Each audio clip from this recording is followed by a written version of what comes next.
Good afternoon. The time is 12 o'clock. Welcome to Champion News in Brief. I am THERESA Adeyemi.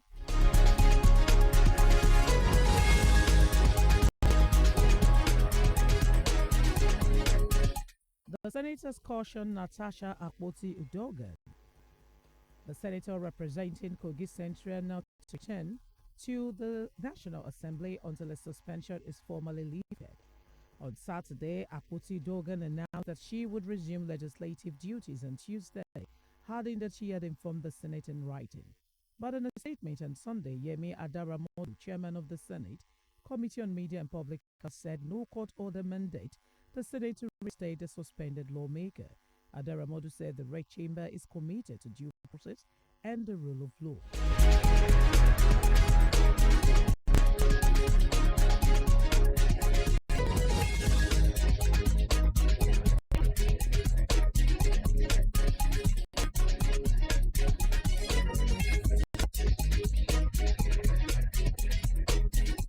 The African Democratic Congress ADC has issued a stern warning to President Bola Tinubu, stating that the prolonged delay in appointing ambassadors to Nigeria's foreign missions is harming the country's international relations and causing suffering for Nigerians abroad.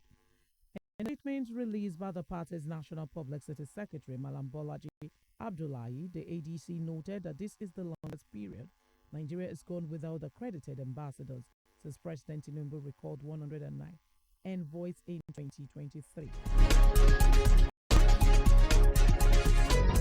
Human rights lawyer and senior advocate of Nigeria, SAN, Femi Falana, has criticized recent comment made by United Kingdom Conservative Party leader Kemi Badnoch regarding Nigerian citizenship, describing the remarks as misleading and legally inaccurate. Badnoch, while attempting to contrast by the British and Nigerian immigration system, claimed it's virtually impossible, for example, to get Nigerian citizenship. I have that citizenship by virtue of my parent. I can give it to my children because I'm a woman, she said. In response, Falana stated that Badnoch's position reflects a misunderstanding of the Nigerian constitution, particularly its provisions on citizenship and gender equality. And I quote, contrary to a misleading claim, children are Nigerians because she is a Nigerian, Falana said. End of quote. He cited Section 25 of the 1999 Constitution as amended, which clearly states that a person born outside Nigeria is a citizen if either parent is Nigerian. Falana also read Section 42, subsection 2 of the Constitution, which prohibits discrimination based on gender, birth circumstances, or social status. He emphasized that no Nigerian citizen, including women, can be denied the right to confer citizenship on their children based on gender. Kemi Badnoch's children, like her, are dual citizens of Britain and Nigeria. It is their decision whether to renounce Nigerian citizenship upon reaching adulthood as permitted under Section 29 of the Constitution, Falana said. He also addressed Badnoch's claim that acquiring Nigerian citizenship is nearly impossible.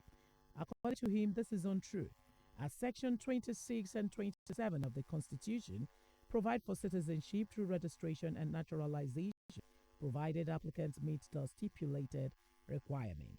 However, Falana acknowledged that some aspects of Nigerian citizenship law require reform, particularly the discriminatory provision that allows foreign women married to Nigerian men to register as citizens, while denying the same right to foreign men married to Nigerian women.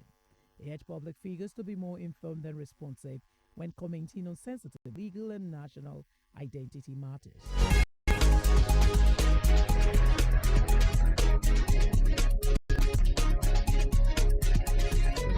The Police Service Commission (PSC) has said the planned protest by retired police officers over unpaid allowance is ill-advised. A statement yesterday in Abuja by the Commission Head of Press and Public Relations, Ikechukwu Ani, said the PSC has noted the ill-advised plan by retired police officers across the nation to embark on a planned protest over issues that are already receiving the attention of relevant government agencies. The Commission says the intended protest at a time when there is almost consensus that the state and condition of some retired police officers deserves immediate consideration and improvement is divisionary and in bad taste. The Commission stated that it will at no time deviate from its determined effort to ensure and improve welfare for police officers, senior or junior, and senior or retired. The drivers of the intended planned protest have been asked to review their intentions and return to the negotiating table in the interest of the existing peace in the country. A statement by the Force Public Relations Officer Olumuyiwa Adejobi, an Assistant Commissioner of Police ACP, described the attempt by certain individuals to politicize the retirees' grievances as disruptive and manipulative.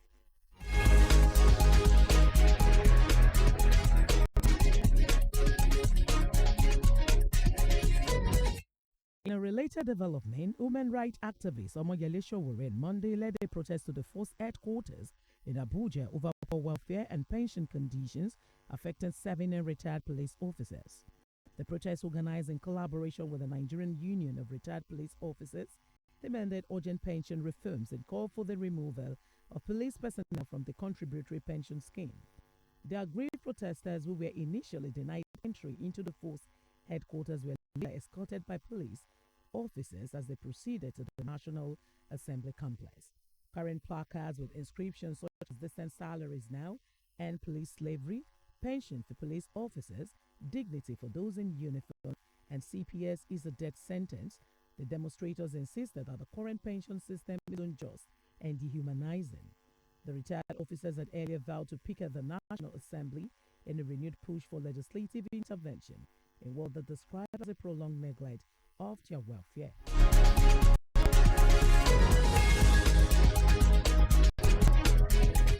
The Nigerian Medical Association (NMA) has warned of an impending strike over the federal government failure to meet its demand. On July 2nd, the association issued a 21-day ultimatum to the federal government in protest of a circular from the National Salaries, Incomes and Wages Commission on revised allowances for medical and dental officers in the federal public service. The doctor said they opposed the circular because it violated our agreement and asked the federal government to withdraw it to avert industrial action. The NMA's ultimatum expired on Wednesday.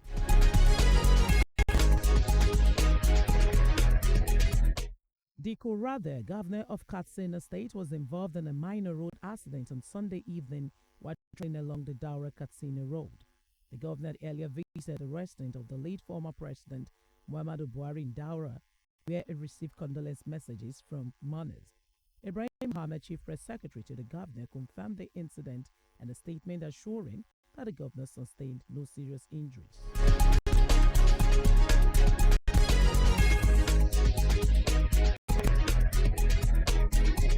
The Enugu State Electricity Regulatory Commission (ERC) has approved a new tariff for main power electricity distribution limited, which took over from Enugu Electricity Distribution Company, otherwise known as EEDC, cutting the Band A electricity rate from 209 per kilowatt per hour to 160 per kilowatt hour. EERC issued the order marked EERC 2025-003 entitled Tariff Order for Main Power Electricity Distribution Limited 2025 over the weekend. In a related development, Genco's kick against Enugu's Band A tariff cut to 160 kilowatt per hour. Nigeria's power generation companies have opposed Enugu Electricity Regulatory Commission's planned cut of Band A electricity tariffs, warning that the decision relies on questionable subsidy assumptions and poses serious risks to the country's fragile power sector.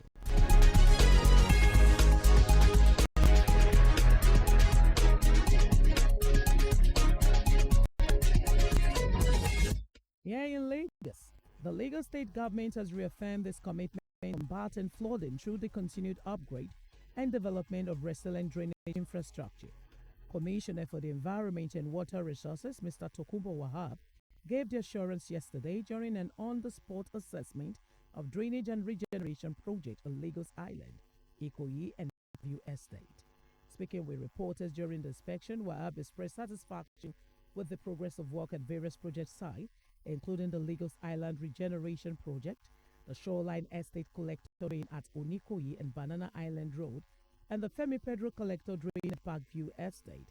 He said, and I quote, "We came to Lagos Island to assess the level of compliance and the pace of ongoing work by the Ministry of the Environment and Water Resources, the Ministry of Works and Infrastructure, and Lasura on the regeneration project. We are impressed with the progress record so far." End of quote. The commissioner noted that the regeneration once completed would provide a lasting solution to the perennial flooding challenges affecting Lakes Island and its environs. He also inspected secondary collector drainage line works at Gorodo Market, commending the contractors for the quality and pace of execution. Enekuiwa had highlighted issues around Turnbull and Banana Island Road, which have experienced repeated flash flooding. He revealed that a underground culvert near shoreline of Turnbull entrance was recently discovered and remedial measures have since been implemented. The assessment tour also took the teams to underbridge areas such as Idumago and the Third Milan Bridge, where illegal trading activities have resurfaced despite earlier government enforcement. One ordered immediate evacuation of traders from the site, citing safety and environmental concerns.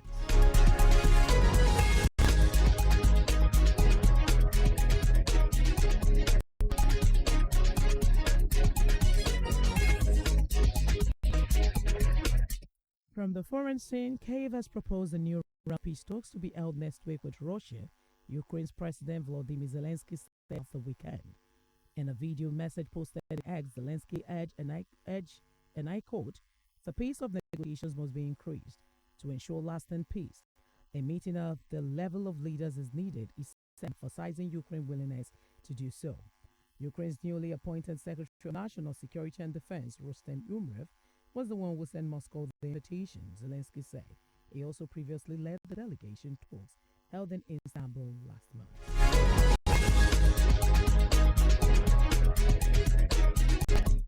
Talking sport, Victor Osimhen is expected to earn nothing less than 32 billion naira yearly after Napoli and Galatasaray finally agreed on the sale of the Nigerian international. Probably the most protracted transfer this summer, the Turkish giants have been locked in negotiations with the Pet Nopel for several weeks, while Osimhen rejected a staggering 160 million contract proposal from Saudi Arabia. But several Italian outlets and transfer platforms yesterday confirmed that both parties have finally concluded talks after agreeing a deal for the 26-year-old striker. The Pet Nopel will also be entitled to up to 5 million in bonuses and will also retain a 10% sell-on clause. Additionally, the deal will also include an anti-Serie A clause, preventing him from joining one of Napoli's direct rivals for the next 24 months.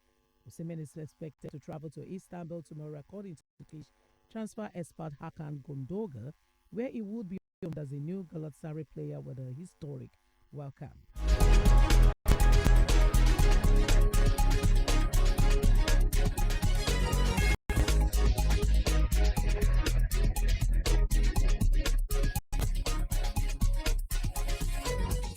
And that's it on Champion News Brief at 12. Don't forget to join us 3 p.m. for our Metro News in Pidgin, and also at 7 p.m. for our Yoruba News. I am THERESA Adeyemi. Many thanks for listening. Good afternoon.